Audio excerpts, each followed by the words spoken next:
menonton, jangan lupa like, subscribe, dan tekan tombol lonceng. Selamat menyaksikan. Saat kamu mengalami pusing, tubuh yang lemas, serta kulit menjadi pucat, hal ini dapat menjadi gejala awal dari kurang darah. Namun hal ini juga dapat terjadi pada darah rendah. Kedua penyakit ini kerap dianggap sama, padahal kenyataannya sangat berbeda satu sama lain. Selain itu, penyebab dan cara penanganannya pun juga berbeda satu sama lain. Kurang darah atau anemia merupakan kondisi yang terjadi karena tubuh kekurangan hemoglobin. Sedangkan darah rendah alias hipotemia adalah masalah yang terjadi karena tekanan darah di dalam arteri di bawah batas normal. Seseorang dikatakan memiliki darah rendah jika hasil pengukuran tekanan darahnya menunjukkan angka di bawah 90/60 mmHg. Tekanan darah yang terlalu rendah bisa menyebabkan terhambatnya jumlah darah yang mengalir ke otak dan organ vital lain, seperti ginjal. Kondisi ini kemudian mengakibatkan muncul gejala, seperti kepala terasa ringan dan pusing. Tubuh juga akan terasa tidak stabil atau goyah, bahkan kehilangan kesadaran. Ada beberapa kondisi yang bisa menjadi penyebab hipotensi, misalnya kekurangan cairan tubuh, kehamilan, perdarahan, diabetes, hingga gangguan hormon tiroid. Anemia diukur berdasarkan jumlah hemoglobin, yaitu protein di dalam sel darah merah yang membawa oksigen dari paru-paru ke seluruh jaringan tubuh. Gangguan ini lebih rentan terjadi pada wanita dibandingkan pria. Selain itu, gangguan ini juga rentan terjadi pada seseorang yang mengalami beberapa penyakit kronis seperti kanker. Jadi, untuk anemia sendiri sebenarnya kita itu adalah diagnosa dari kadar laboratorium sebenarnya untuk perdefinisinya ya. Jadi kita lihat aja langsung ada yang namanya kadar hemoglobin, darah merah, ya. Jadi kalau misalnya kadarnya di bawah normal, maka kita sebutlah anemia. Nah, tapi sebenarnya sebelum sampai ke sana, biasanya kan kita ngecek tuh kenapa orang dicek darah biasanya ada keluhan lemah, letih, lelah, lesu gitu ya. Biasanya dokter akan memeriksakan darahnya. Nah, untuk laki-laki, kita sebut anemia ketika HB-nya itu di bawah 14. Perempuan di bawah 12 sebut anemia ketika kadarnya di bawah 11. Jadi sebenarnya kalau per definisi, anemia itu keadaan di mana HB-nya berada di bawah nilai normal pada umumnya, gitu. Kalau definisinya ya. Terus tadi Cynthia nanya yang kedua mengenai penyebabnya ya. Iya, betul dok.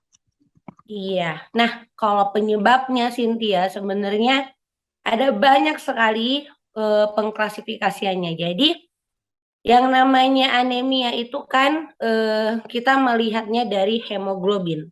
Hemoglobin itu adalah perbandingan konsentrasi sel darah merah dengan keseluruhan pelarut dari komponen darah. Jadi gini maksudnya. Darah itu terdiri dari sel-sel darah dan juga air, gitu ya. Sel-sel darah ini memang didominasi sama yang namanya sel darah merah. Nah, perbandingan antara sel darah merah dengan si pelarutnya, si air tadi, itu kita sebut hemoglobin. Itulah ya. Secara laboratorium. Walaupun sebenarnya eritrosit itu sendiri atau sel darah merah itu terdiri dari di dalamnya tuh si hemoglobin lah bahan utamanya gitu ya kan. Nah, di darah lagi, jadi kalau kita misalnya lihat darah ngalir gitu ya, itu kan kita lihat merah. Sebenarnya ada banyak komponen darah yang lain.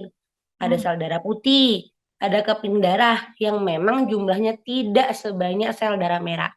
Sel darah merah itu jumlahnya sekitar 5,5 juta mungkin sampai 6 juta sel. Sedangkan sel darah putih itu hanya sekitar 10.000.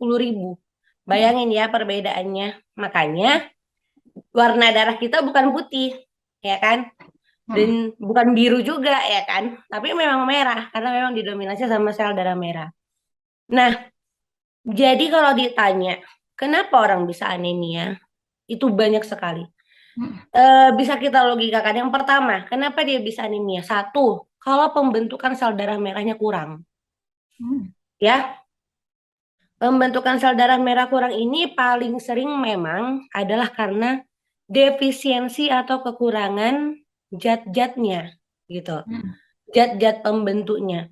Apa sih paling banyak membentuk sel darah merah? Ya besi, zat besi.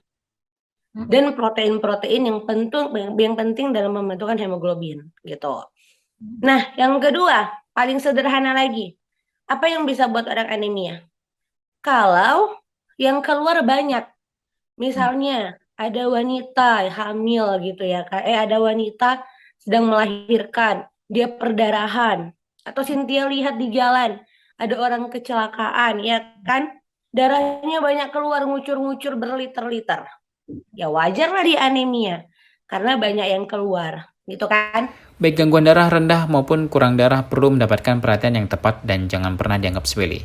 Jika kamu didiagnosis salah satu penyakit tersebut, ada baiknya rutin memantau kondisi tubuh saat merasakan gejala yang mungkin timbul.